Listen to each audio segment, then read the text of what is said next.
நம்ம இப்படி வேணா புரிஞ்சுக்கலாம். ஏன்னா ராகு கேத்துக்களை எதை கொண்டு நாம் நம்புகிறோம்னு சொன்னா அந்த கிரகண காலத்தை கொண்டுதானே.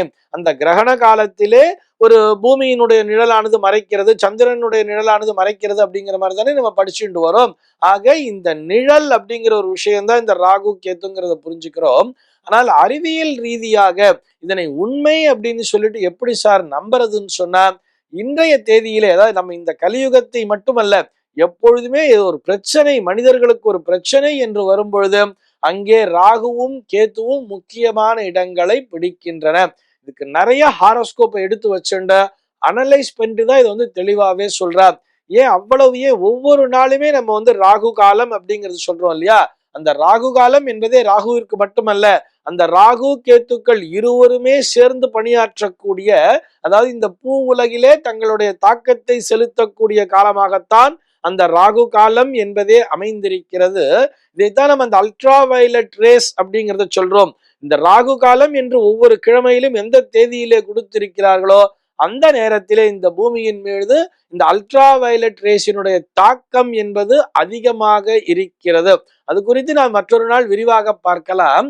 ஆனால் இந்த ராகு மற்றும் கேது இந்த ஜாதகத்திலே எப்படி வேலை செய்கிறார்கள், அவருடைய பலத்தினை ஒப்பீடு செய்யும் பொழுது பார்த்தோம்னா, ராகுவானவர் ஒருவருடைய ஜாதகத்திலே எந்த பாவகத்திலே இருக்கிறாரோ அந்த பாவகத்தினுடைய பலத்தினை கூட்டுவார்.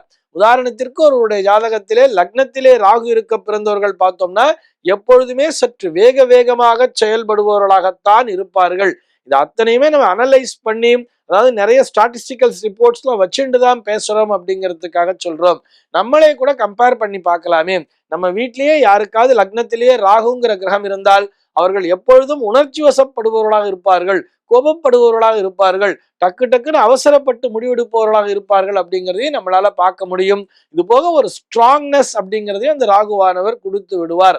அதே நேரத்திலே அவருக்கு நேர் எதிராக இருக்கக்கூடிய அந்த கேத்துங்கிற கிரகம் எந்த பாவகத்திலே இருக்கிறதோ அந்த பாவகத்தினுடைய பலத்தினை குறைப்பார் அப்படின்னே சொல்றது.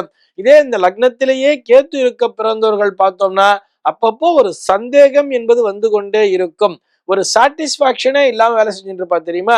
என்னத்த பண்ணி என்ன ஆக போகுது, எல்லாம் என்ன நடக்குமோ அதுதான் நடக்குங்கிற மாதிரி ஒரு விரக்தியாக எப்பொழுதுமே பேசிக்கொண்டே இருப்பார்கள்.